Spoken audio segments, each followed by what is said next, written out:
मुख्यमंत्री ठाकुर सुखविंदर सिंह सुक्खू लगातार अपने राजनीतिक विरोधियों पर भारी पड़ रहे हैं।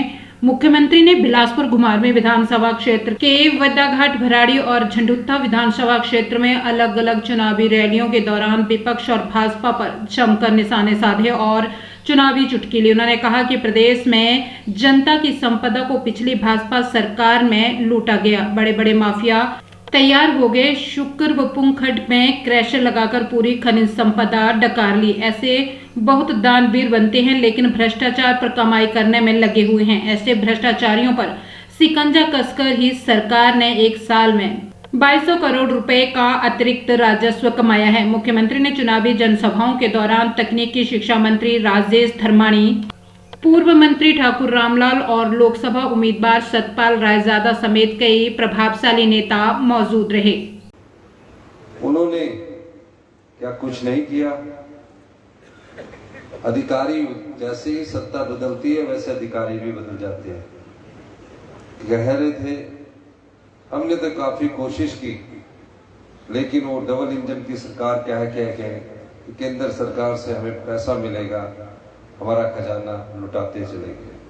5 साल जयराम जी सोए रहे और आपका पैसा लुटाते रहे। मैंने उसी दिन ठान लिया कि कोई भी प्रदेश आत्मनिर्भर नहीं बन सकता है जब तक उसके आर्थिक ढांचे को ठीक ना किया जाए। 1 महीने के अंदर हमने मेहनत करके नियम बदले, कानून बदले और आर्थिक ढांचे को, जहां से पैसा जनता का लुटाया जा रहा था, उन कानूनों के द्वारा हमने भ्रष्टाचार के चोर दरवाजों को बंद किया। असर देखिए, जब आप स्पष्ट निर्देश देते हैं, अधिकारी भी आपकी नीयत को जानते हैं कि इस सरकार में भ्रष्टाचार करना मुश्किल होगा, अधिकारी भी सही दिशा में आगे बढ़ना शुरू कर देते हैं। प्रदेश सरकार के खजाने में धीरे धीरे पैसा आना शुरू हुआ और 1 साल के भीतर हमने अपनी अर्थव्यवस्था को, अर्थव्यवस्था का मतलब होता है खजाने में और अधिक पैसा आए, 20% का सुधार किया और हमारे कड़े फैसलों से 2200 करोड़ रुपए का राजस्व हमने एकत्रित किया। अब 2200 करोड़ रुपया जब अधिक खजाने में आए तो हमेशा से जो भी सरकार होती है उसमें एक पक्ष, ब्यूरोक्रेट्स जो होते हैं उनका एक पक्ष रहता है। हमेशा ये कहते हैं कि अगला जब चुनाव आएगा 2027 का तो इस पैसे का वितरण आप 2026 में करना। मैंने कहा मैं जयराम ठाकुर जी की तरह काम करने में विश्वास नहीं रखता। चुनावों से 6 महीने पहले 600 के करीब संस्थान खोल दिए, जिसने जो मांगा वो खोल दिया। पीएससी की नोटिफिकेशन कर दी, ना डॉक्टर आए, ना पीएन आए, ना मल्टीपर्पज वर्कर आए, ना नर्स आए। आने कहां से थे? उसके लिए पहले नियुक्तियां करनी पड़ती है। टेम्परेरी तौर पर तो आप एक पीएससी से उठाकर उसको भी खराब कर दोगे, एक सीएससी से उठाकर उसको भी खराब कर दोगे। कई जगह स्कूल खोल दिए और मैं देख रहा था कि भारतीय जनता पार्टी के नेता बड़े गर्व से कह रहे थे 600 के करीब स्कूलों को जो अधिसूचित किया थी उन सूचना को रद्द कर दिया गया है। मैं पूछना चाहता हूं, जो संस्थान आपने जनता को ठगने के लिए खोले थे उन संस्थानों में क्या पहले नियुक्तियां नहीं होनी चाहिए थी? क्या पैसे स्वीकृत नहीं होने चाहिए थे? फाइनेंस से कुछ अप्रूवल नहीं रही। हमने कहा हम इस प्रकार का कार्य नहीं करेंगे, अपनी जनता का धोखा नहीं देंगे। 22 करोड़ का राजस्व आने के बाद जब अधिकारी मुझसे ये कह रहे थे कि सब राजस्व को हम 2026 में शुरू करना चाहिए, मैंने इनकार कर दिया और कई योजनाएं अपने 15 महीने के कार्यकाल में आप लोगों के लिए लेकर आया। आज जब मैं जनता की अदालत में जा रहा हूं तो मैं उन योजनाओं का भी ब्यौरा आपको बताना चाहता हूं। पहले भारतीय जनता पार्टी के नेता कहते थे 1500 रुपए कर देंगे,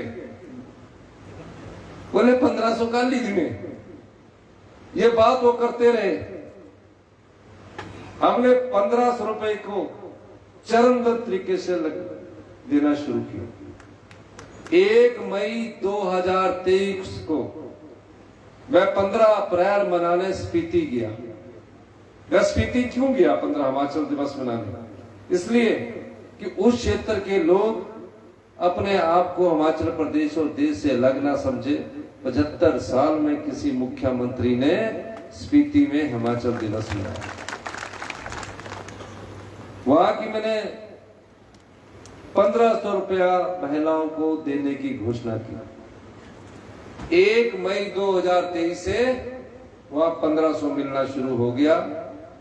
6 महीने बाद 10 महीने बाद उनके अकाउंट में किसी के 12,000 गया, किसी के 15,000 गया। 25 फरवरी 2024 को मैं लाहौर गया और वहां मैंने उनको 1500 की घोषणा की और उनको 1500 मिलना शुरू हो गया। 3 मार्च 2024 को मैंने प्रेस कॉन्फ्रेंस करके कहा, जब हमारे खजाने में पैसा है तो हिमाचल प्रदेश की सभी महिलाएं जो बेटी 18 साल की उम्र पार कर चुकी होगी, उसके शरीर में जब तक अंतिम सांस होगा, हमारी सरकार हर महीने उसे 1500 देगी और साल का 18,000 देगी। प्रधानमंत्री किसान सम्मान निधि में तो सिर्फ 6,000 मिलते हैं, 3-3 महीने के 2-2 हजार मिलते हैं। जब हम 1500 डालने लगे तो भारतीय जनता पार्टी के लोग कहने लगे चुनाव आयोग के पास चले गए, ये 1500 रुपए वाले फार्म ना भरवाओ। क्यों ना भरवाओ भी? हमने 2200 करोड़ रुपया चोर दरवाजों को बंद करके आपके लिए रखा है, जिसमें 800 करोड़ महिला सम्मान निधि के लिए रखा है। चुनाव आयोग भी दबाव में उसके फॉर्म भरने शुरू हुए, उनको फॉर्म भरने को रुकवा दिया। हमने दलील दी, ये ऑनगोइंग योजना है, हम अपनी बहनों को पैसा देना चाहते हैं, इसके फॉर्म आप रोक नहीं सकते। दिल्ली में हमारे वकील पीर हुए, उन्होंने हमें फॉर्म भरने की इजाजत दे दी, लेकिन पैसे देने की इजाजत के लिए चुनाव आयोग भी आनाकानी कर रहा है। बजट पड़ा हुआ है और मैं कहना चाहता हूं कि आप अधिक से अधिक हमारी माताएं बहनें 1500 के फॉर्म भरिए। ये आपका पैसा नहीं रोक सकते, क्योंकि जो पैसा हमें 1 साल में भ्रष्टाचार के चोर दरवाजे लेकर कमाया है, वो जनता में बांटने के लिए कमाया है, जिसमें आपका 1500 रुपया है। अप्रैल के 1500 भी मिलेंगे, मई के भी मिलेंगे,